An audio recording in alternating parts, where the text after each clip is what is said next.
Assalamualaikum warahmatullahi wabarakatuh.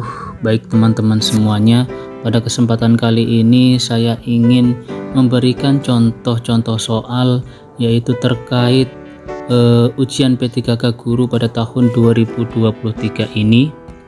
Nah, di sini saya akan bahas dilengkapi dengan jawaban dan pembahasan. Silahkan Bapak Ibu simak dengan seksama agar Bapak Ibu paham dan nantinya bisa menjawab soal-soal atau ujian P3K yang Bapak Ibu hadapi pada tahun 2023 ini. Baik, langsung saja Bapak Ibu kita bahas soal yang pertama. Untuk soal nomor 1, zona perkembangan proksimal menurut Vygotsky meliputi tahapan-tahapan di bawah ini, kecuali A. Tindakan anak masih dipengaruhi atau dibantu orang lain. B. Tindakan anak yang didasarkan atas inisiatif sendiri. C. Tindakan anak berkembang spontan dan terinternalisasi. D. Tindakan anak berkembang terarah dan memiliki tujuan. E. Tindakan anak spontan akan terus diulang-ulang hingga anak siap untuk berpikir abstrak. Silahkan Bapak Ibu jawab kira-kira yang mana. Nah, langsung saja Bapak Ibu kita lihat pembahasannya. Vygotsky ini mengemukakan ada 4 tahapan zona perkembangan proksimal yang terdiri dalam perkembangan dan pembelajaran, yaitu tahap 1, tindakan anak masih dipengaruhi atau dibantu orang lain. Kemudian tahapan yang kedua, tindakan anak yang didasarkan atas inisiatif sendiri. Kemudian tahapan yang ketiga, tindakan anak berkembang spontan dan terinternalisasi. Kemudian tahapan yang keempat yaitu tindakan anak spontan akan terus diulang-ulang hingga anak siap untuk berpikir abstrak. Nah, jadi Bapak Ibu sesuai dengan pembahasan ini, untuk jawaban yang paling tepat yaitu jawaban yang D Bapak Ibu. Ya, jadi tindakan anak berkembang terarah dan memiliki tujuan. Nah, kita lanjutkan Bapak Ibu untuk soal berikutnya. Soal nomor 2, tujuan belajar dirangkum dalam 3 kawasan yang biasa disebut dengan taksonomi Bloom. Di bawah ini yang tidak termasuk dalam tingkatan kawasan afektif adalah A. Penerimaan, B. Penggunaan, C. Pemberian respon, D. Pemberian nilai, E. Karakterisasi. Langsung saja Bapak Ibu untuk pembahasannya. Ya, di sini yaitu kawasan afektif itu terdiri atas 5 tingkatan Bapak Ibu. Yaitu penerimaan, kemudian pemberian respon, pemberian nilai, pengorganisasian dan karakterisasi. Jadi jawaban yang benar yaitu yang B Bapak Ibu ya. Yaitu penggunaan. Nah, seperti itu Bapak Ibu. Baik, kita lanjutkan soal berikutnya. Soal nomor 3, materi pelajaran yang disusun dengan menggunakan pola atau logika tertentu dari sederhana ke kompleks merupakan penerimaan dari teori belajar. A. Konstruktivisme, B. Humanistik, C. Behavioristik, D. Kognitif, E. Semua jawaban benar. Kira-kira yang mana Bapak Ibu jawabannya? Nah, kita lihat jawaban ataupun pembahasannya. Teori kognitif ini merupakan ilmu pengetahuan dibangun dalam diri seseorang, yaitu melalui proses interaksi yang berkesinambungan, sehingga materi pelajaran disusun dengan menggunakan pola atau logika tertentu dari sederhana ke kompleks. Nah, jadi sesuai dengan pembahasannya, jadi yang paling tepat yaitu untuk penerapan teori belajarnya yaitu yang D Bapak Ibu, yaitu kognitif ya. Baik, kita lanjutkan soal berikutnya Bapak Ibu. Soal nomor 4. Berdasarkan teori Kolb, peserta didik yang sangat kritis suka menganalisis, selalu berpikir rasional, menggunakan penalarannya termasuk dalam tipe peserta didik A. Teoris, C. Pragmatis, D. Reflektor, E. Evaluator. Kira-kira yang mana Bapak Ibu? Ya, kita lihat pembahasannya. Berdasarkan teori Kolb, ini peserta didik digolongkan menjadi 4 tipe Bapak Ibu. Yang pertama yaitu peserta didik tipe aktif, yaitu peserta didik yang cenderung melibatkan diri dan berpartisipasi aktif pada berbagai kegiatan dengan tujuan mendapatkan pengalaman-pengalaman baru. Kemudian peserta didik tipe reflektor, tipe ini cenderung berhati-hati, mengambil langkah dan penuh pertimbangan. Kemudian peserta didik tipe teoris, ini tipe yang biasanya itu sangat kritis Bapak Ibu, yaitu suka menganalisis, selalu berpikir rasional, itu menggunakan penalarannya. Kemudian peserta didik yang selanjutnya yaitu tipe pragmatis, yaitu tipe ini menaruh perhatian besar terhadap aspek-aspek praktis dalam segala hal. Nah, mereka itu tidak suka yaitu bertele-tele Bapak Ibu, yaitu dalam membahas aspek-aspek teoris filosofis dari sesuatu. Nah, jadi jawaban yang paling tepat yaitu yang A Bapak Ibu, yaitu teoris, seperti itu. Baik, kita lanjutkan soal berikutnya, yaitu soal nomor 5. Dalam teori belajar konstruktivistik, guru tidak mentransfer pengetahuan yang telah dimilikinya, melainkan membantu peserta didik untuk A. menemukan cara belajar yang tepat, B. memahami konsep pengetahuan, C. menemukan pengetahuan baru, D. mengembangkan kepribadian dan karakter, yang E yaitu membentuk pengetahuan sendiri. Baik, kita lihat pembahasannya Bapak Ibu.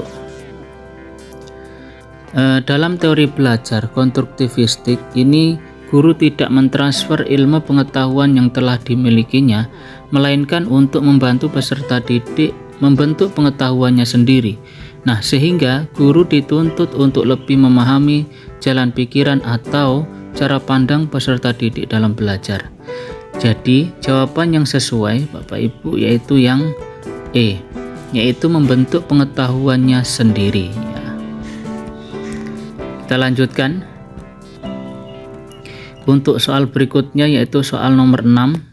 Dalam proses mengajar, Bu Ida berusaha untuk menawarkan berbagai sumber belajar kepada peserta didik seperti situs-situs web yang mengandung pembelajaran. Tindakan yang dilakukan oleh Bu Ida tersebut merupakan penerapan teori A. humanistik, B. behavioristik, C. kognitif, D. konstruktivistik, E. mimetik. Kita lihat pembahasannya Bapak Ibu. Penerapan teori humanistik akan sangat baik atau saat guru dapat membuat hubungan yang kuat dengan peserta didik, juga membuatnya berkembang secara bebas. Nah, contohnya dalam proses belajar, guru dapat menawarkan berbagai sumber belajar kepada peserta didik seperti situs web yang mendukung. Jadi jawaban yang sesuai itu adalah yang A Bapak Ibu, yaitu teori humanistik ini adalah untuk teori yang paling tepat Bapak Ibu, yang sesuai. Baik, kita lanjutkan soal berikutnya, soal nomor 7.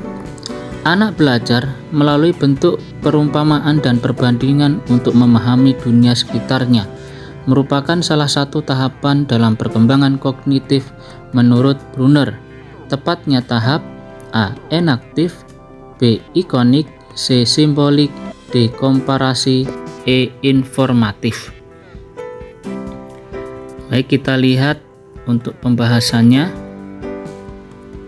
Nah, dalam Brunner ini menyebutkan perkembangan kognitif seseorang ini terjadi melalui 3 tahap.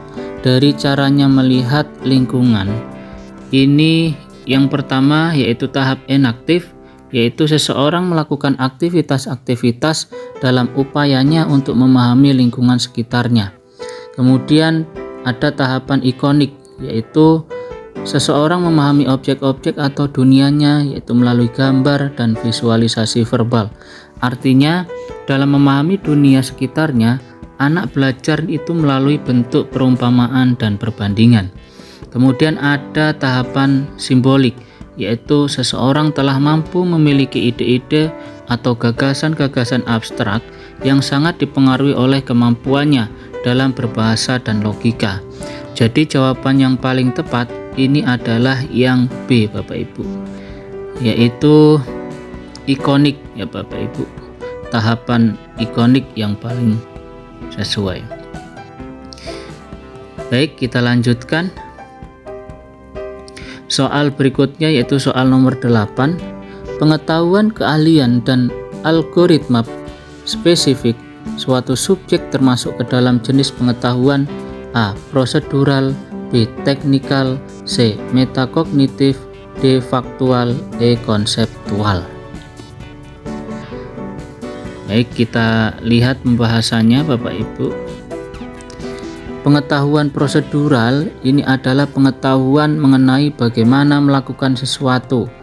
Berikut ini yang termasuk pengetahuan prosedural, itu yang pertama itu pengetahuan keahlian dan algoritma spesifik suatu subjek, kemudian pengetahuan teknik dan metode spesifik suatu objek, kemudian pengetahuan kriteria untuk menentukan kapan menggunakan prosedur-prosedur yang tepat.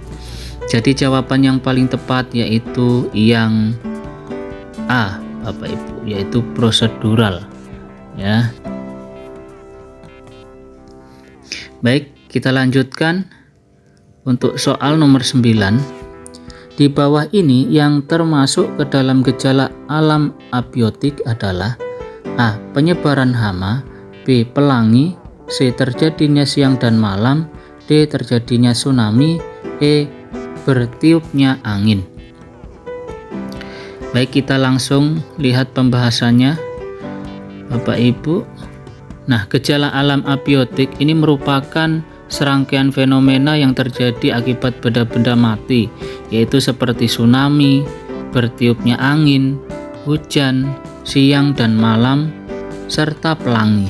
Nah, jadi yang paling tepat yaitu yang A, Bapak Ibu, yaitu penyebaran hama. Ini adalah gejala abiotik ya Bapak Ibu. Baik, kita lanjutkan soal berikutnya yaitu soal nomor 10. Guru yang baik harus mampu mengelola pesan yang menarik yang tertuang dalam rencana pelaksanaan pembelajaran atau RPP. Tahapan pertama dalam penyusunan pesan yang baik adalah A. Tahap penelitian, B. Tahap kebutuhan, C. Tahap tindakan, D. Tahap perhatian, E. Tahap visualisasi. Kita langsung saja lihat pembahasannya Bapak Ibu. Nah, 5 tahap dalam penyusunan pesan yang baik itu meliputi tahap perhatian, tahap kebutuhan, tahap pemuasan, tahap visualisasi, dan tahap tindakan. Jadi yang sesuai Bapak Ibu yang D, yaitu tahap perhatian. Baik Bapak Ibu, seperti itu untuk gambaran soal terkait soal P3K yang kemungkinan akan keluar untuk tahun 2023 ini. Semoga dalam gambaran untuk soal-soal P3K yang saya berikan ini semoga menjadi gambaran bagi Bapak Ibu untuk melaksanakan atau melakukan ujian P3K pada tahun 2023 ini. Baik, sekian Bapak Ibu untuk pembahasan soal kali ini. Wabillahi taufiq wal hidayah. Wassalamualaikum warahmatullahi wabarakatuh.